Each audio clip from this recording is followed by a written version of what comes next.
সেই জিনিস দান করবে যেটা বান্দা মন থেকে চায়। এই জন্য আমরা ট্রাই করবো বেশি বেশি দুরুদের আমল করতে, সকলেই মন খুলে বলেন ইনশাআল্লাহ। 3 নম্বর আমল হচ্ছে বেশি বেশি দোয়া ইউনুস পাঠ করা।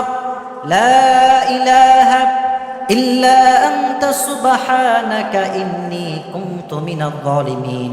এই দোয়া হচ্ছে এমন একটা দোয়া, ইউনুস আলাইহিস সালাম যখন মাছের পেটে প্রবেশ করলেন, মাছ যখন তাই গিলে খেয়ে ফেললো, ওখানে কোনো ফোন নাই, নেটওয়ার্ক নাই, সিম নাই, কিচ্ছু নাই, ল্যাপটপ নাই, কম্পিউটার নাই। উনি শুধু দোয়া করে আল্লাহ লা ইলাহা ইল্লা আনতা সুবহানাকা ইন্নী কুনতু মিনাজ জালিমিন।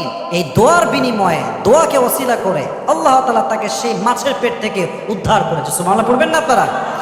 এটা কিন্তু পরিপূর্ণ বিজ্ঞান বিরোধী। কেন বিজ্ঞান বিরোধী? সমুদ্রের ভেতরে যে মাছটা আপনাকে খাবে, এই মাছটাকে আপনাকে আদৌ বের করবে? যুবক ভাইরা বলেন বলেন, বের করবে?